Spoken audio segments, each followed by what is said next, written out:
Well, welcome to the Grants Pass Center for Spiritual Living. We've been expecting you. Thank you for not disappointing us. I'm Reverend Steve Van Meter, your senior minister.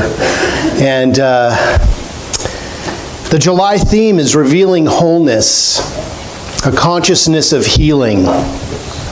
And today's title is Let Us Not Fool Ourselves, right? In the science of mind, we do not say that everything is all right when it is not.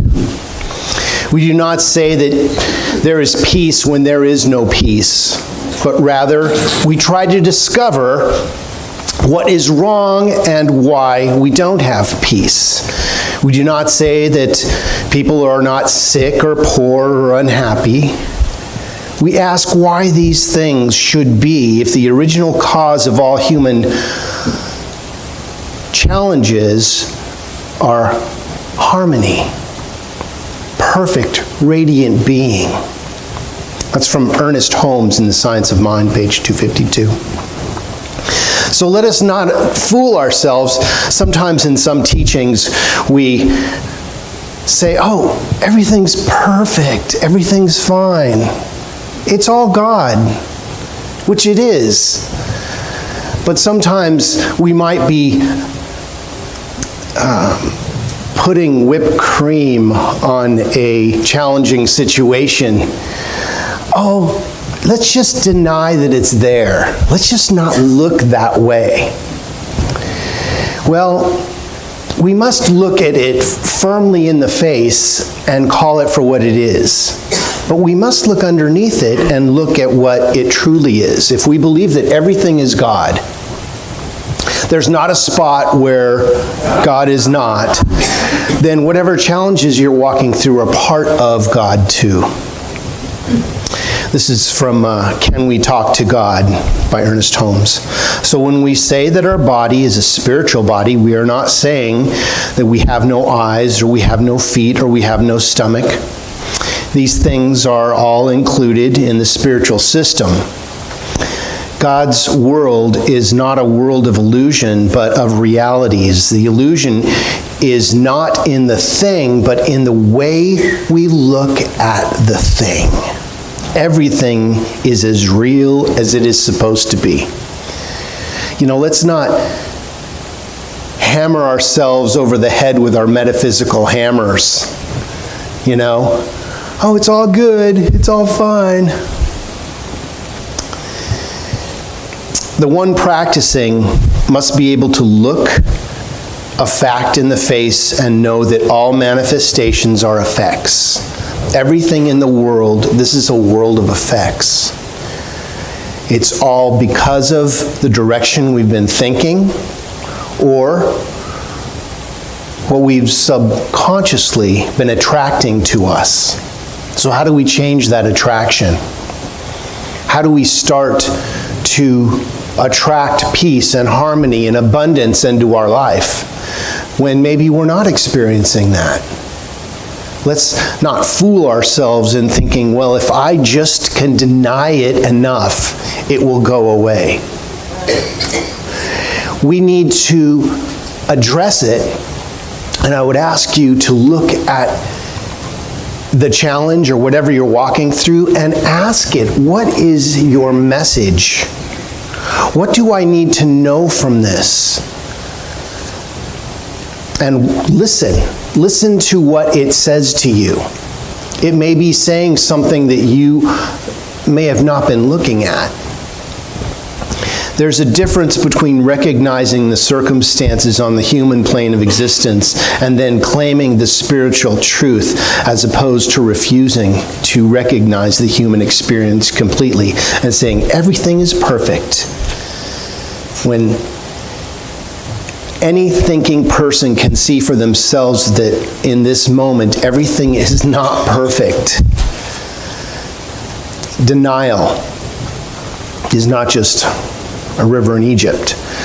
Denial is what we go through when we don't want to face the message, when we want to run from what's right in our face. And what happens? Comes around again. Same song, different verse, A little bit louder and a little bit worse. Something will happen and I'll go, I thought I handled this. I thought I already dealt with this. But it's coming around in a different way and it's spiraling up. Do you see how it spirals up? That it's not the same. It may look the same, but there is something else to know, apparently. So I want to talk a little bit about a spiritual bypass, which is something that sometimes we do. We do a spiritual bypass when we go, everything's just perfect. Everything's just fine the way it is, when we are in the middle of a suffering or a challenge. We're in the middle of hurt. But I invite you to think about hurt in a different way. I'm hurt. Look at me. I'm hurt. I have a sign that says hurt on me. No, you are you experiencing the feelings of hurt. Hurt is something we pass through. Pain is something we walk through. I was in the line for a memory course, and I was overhearing the people in front of me saying something about something that had happened. And she said, this happened and this happened, and I'll never forget what happened to me. And the other lady said, can't you just let that go? She goes, I'll never let that go. Here we are in line for a memory course, right? And she's chronically remembering too many of the wrong things. We do that because somehow it serves us. Somehow it serves us on some level. We live in a world of cause and effect. And if the effects that we're getting we don't like, we need to change the cause. We don't change the effect. We try to do that. It's like if my tie was crooked and I went up to the mirror and I tried to adjust my tie in the mirror, I would hit the mirror. I need to adjust my tie on me. So whenever I wear a tie and I see someone else with a tie and it's crooked, I first straighten my tie, and then I tell them your tie's a little crooked, right? Because I've learned that if I just tell them, I probably have a crooked tie, right?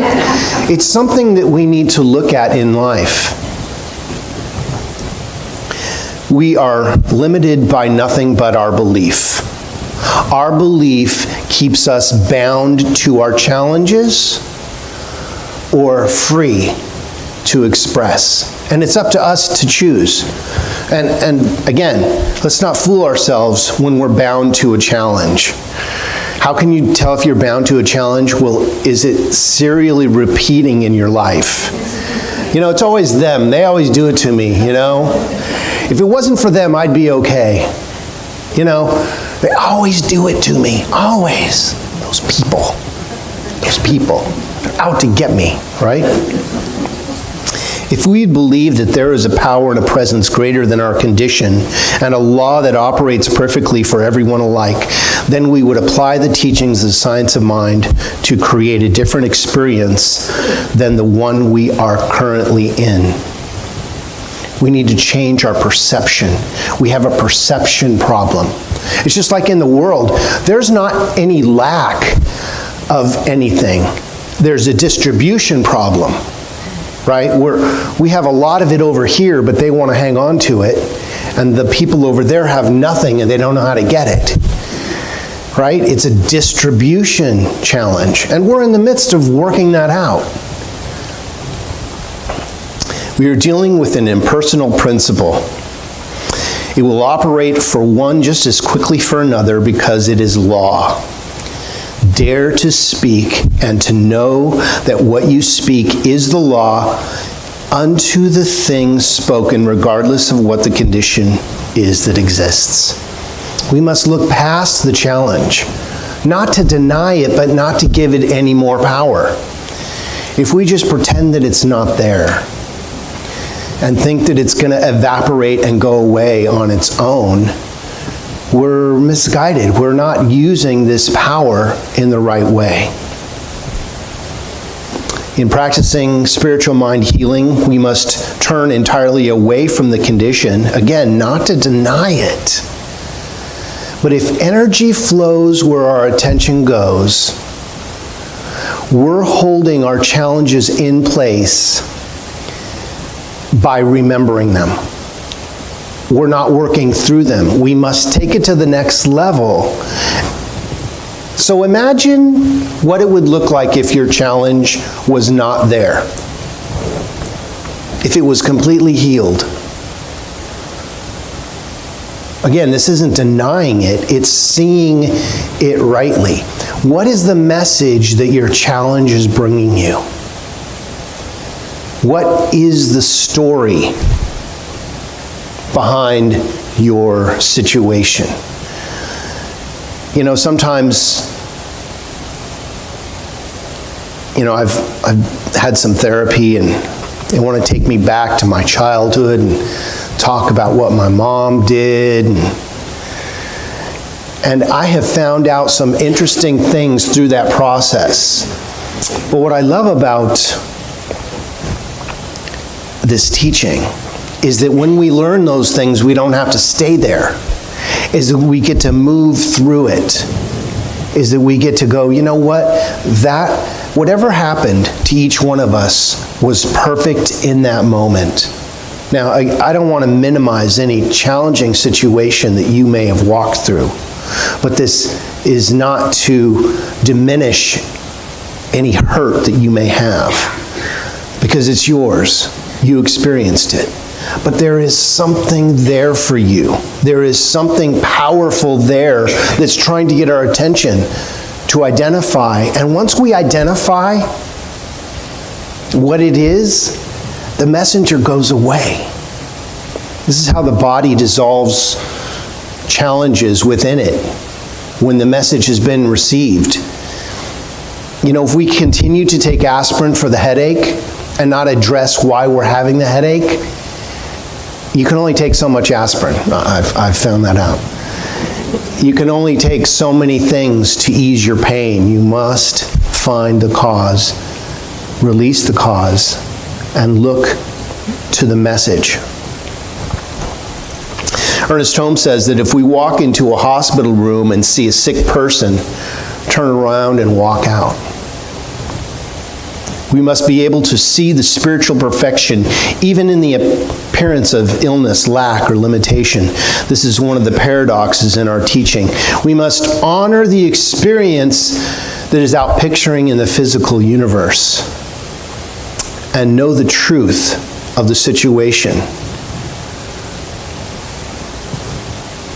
I do a lot of hospital visitations. And as a learning practitioner, I had gone to see another practitioner who was in the hospital. And I was still what they call a PIT, practitioner in training. And I was with a group of seasoned practitioners, thank God. And this particular person was hooked up to tubes and to machines, and when I walked in, I saw those. I saw the hospital room and I smelled the sterileness of the situation. And I knew that I was going to have to lean on the people that were with me to see this as a practitioner consciousness. And they walked right into the room as if the person was perfect and grabbed their hand and started to talk and to pray as if they were awake and aware, asking them how they were doing. And I was like looking around like, am I in a different room? Do they not see what I see? And that was the key. They did not see what I saw. I mean, they saw it, but that was not where their energy went. Their energy was on the being, the spiritual energy of the person that they knew was laying in that bed. Do you see the difference? It's a perspective.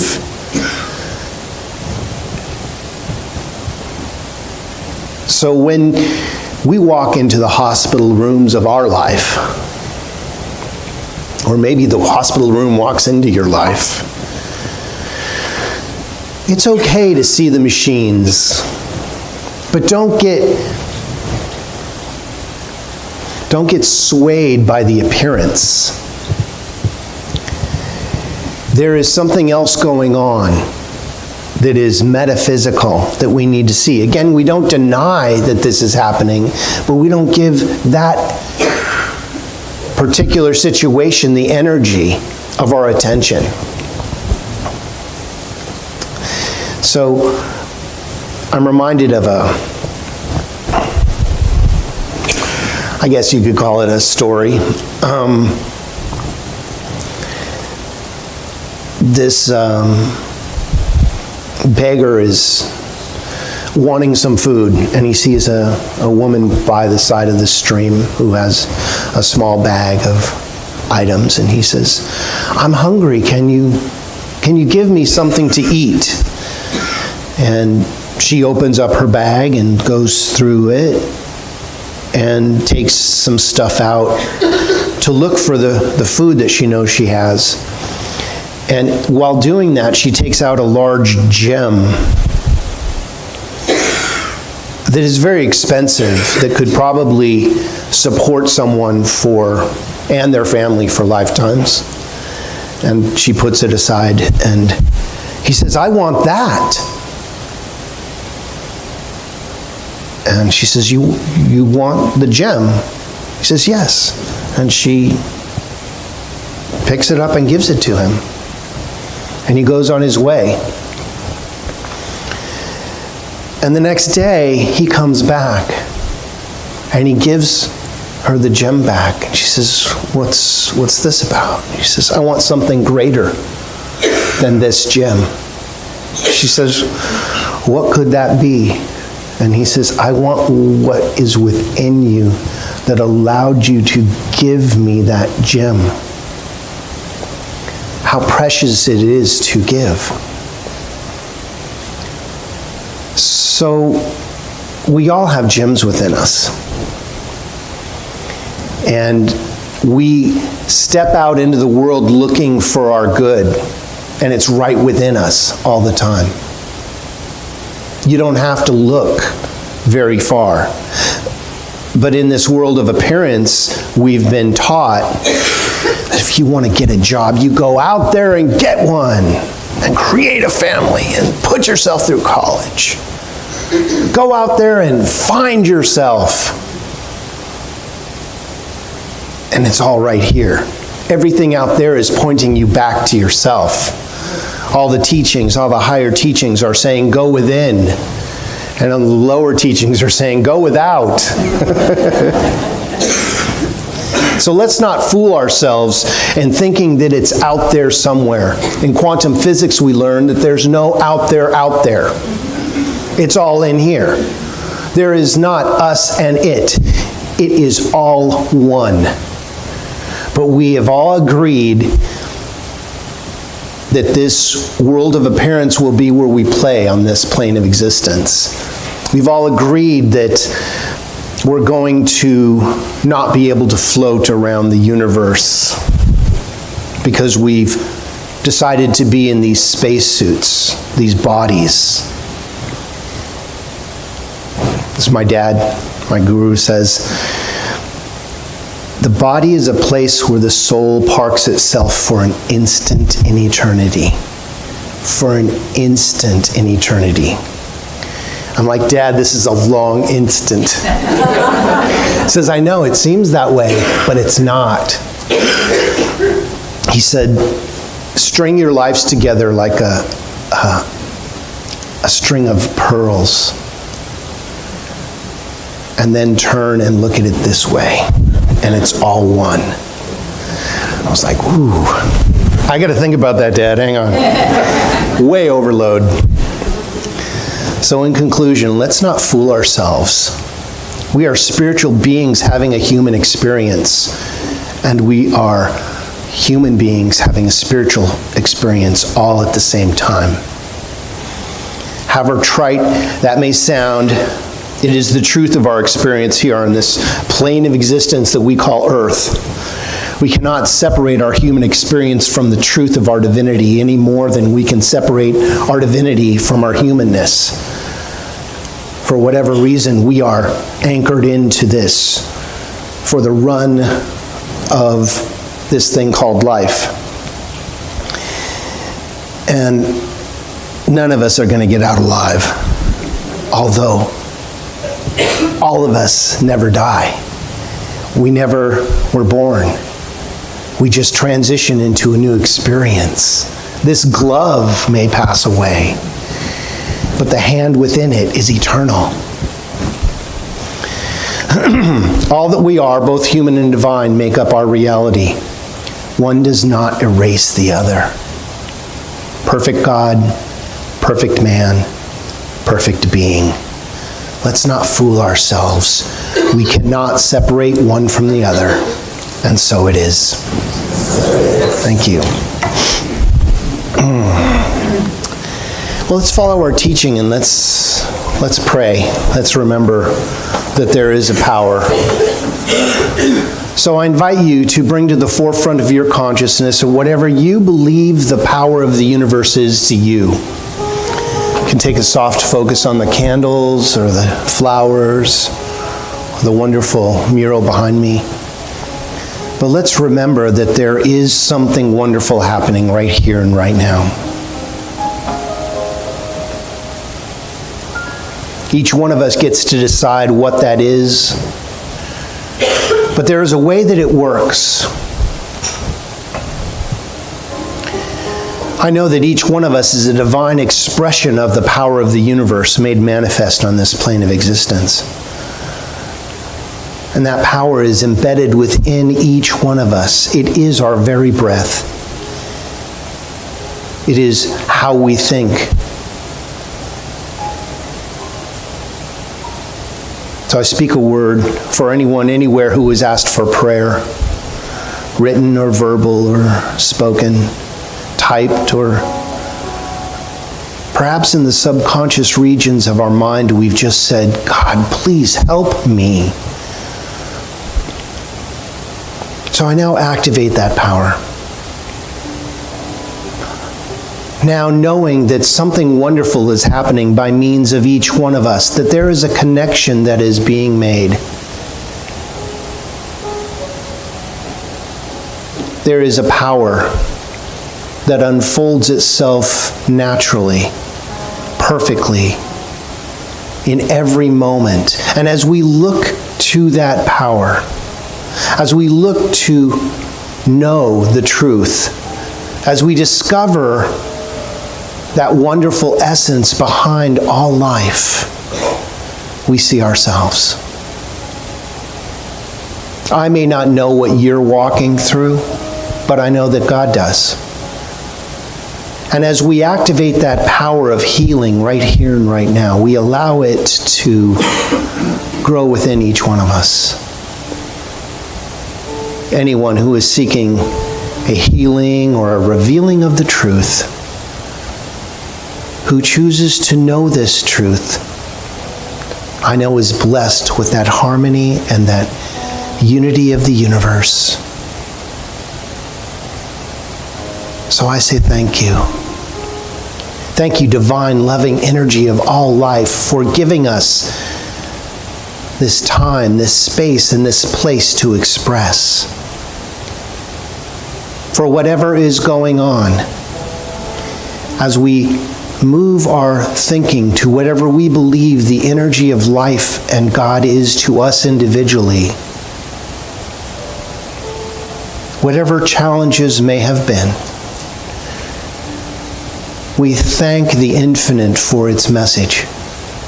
Thank you, God, for the healing and revealing of this truth, for allowing us to progress in a way that makes sense to us, that is identifiable, and that brings that healing each one of us chooses to know about ourselves.